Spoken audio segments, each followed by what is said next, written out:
Hello and welcome to Wonderland. My name is Allison, the self-proclaimed priestess of Wonderland, and I'm here to invite you on a journey to the moon. We love the moon here in Wonderland. You might even say that we are lunatics. So come join us on this Follow the Moon challenge. Today is day 22 of the challenge. We are so close to the finish line.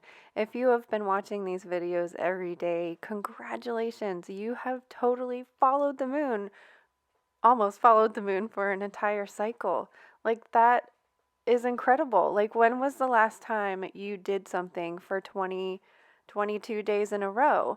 They say it only takes 21 days to form a new habit. So you've done it. If you are interested in continuing with following the moon, please check out my digital planner, or if you want a hard copy of the planner, it's 15% off with code NEWMOON15, and continue on this journey for the entire year. I do feel like I have to have a disclaimer or a warning when you start following the moon, or when you start trying any new spiritual practice whatsoever.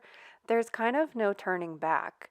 Like, even if you decide to quit following the moon right now, it's gonna come back into your life somehow, or you're going to find a different rhythm or a different cycle that aligns with your own, and it's just going to make sense to you. But there's no turning back. Once you start to make this decision to make a transformation, then it's just going to snowball, and that momentum you've created that momentum, and it's not going to stop.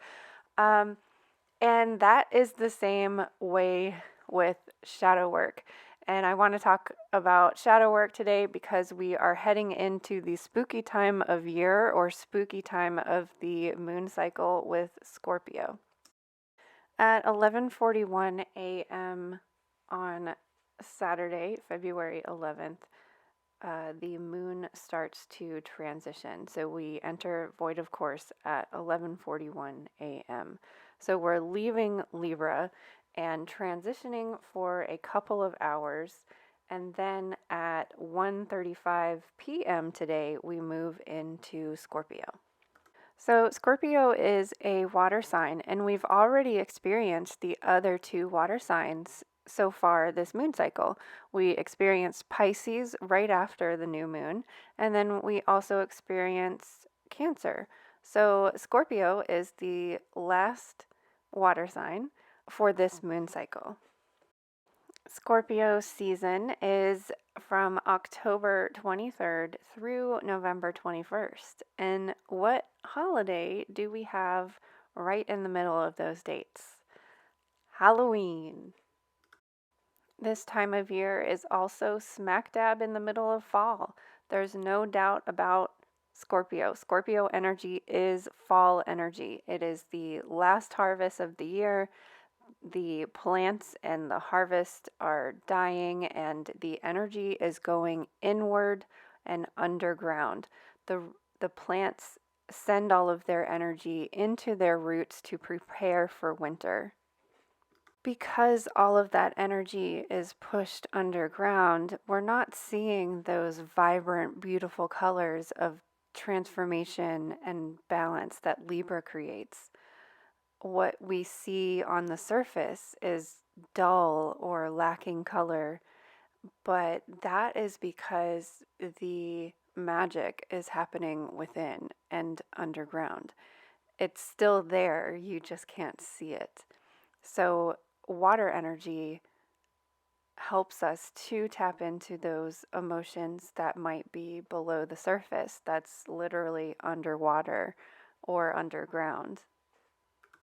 Scorpio energy allows us to look at that darkness, to go deep within, or look at that emptiness and find that spark, light, or secret that's hidden deep within.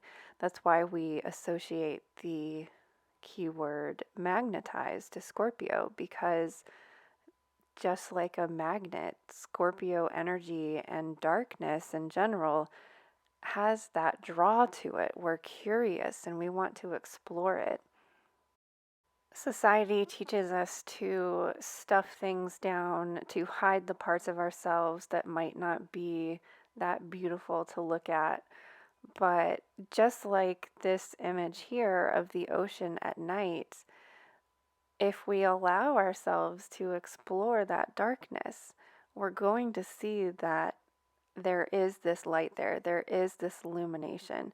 When you take a walk on the beach at night, you would think that it would be pitch dark because there's no sunlight and there's no street lights. But really, everything that is reflected on the water illuminates the sand, the water, the sky feels even illuminated. So when we allow our eyes to adjust to that darkness, it's when you start to see what might be hidden there. We are moving further and further away from the full moon, and we are almost to the last quarter, which is 50% lit. So technically, we are still the waning gibbous, but we are almost to that last quarter.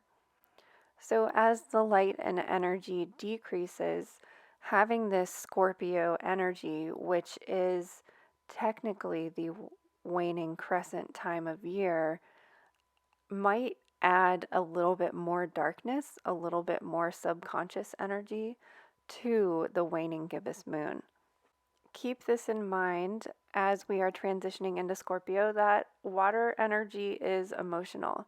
So see if you can feel that transition from air to water, and we will talk more about Scorpio energy tomorrow. Thank you so much for joining me on this Follow the Moon challenge. I hope that you are enjoying these videos, and I feel honored that you are going on this journey to the dark moon with me.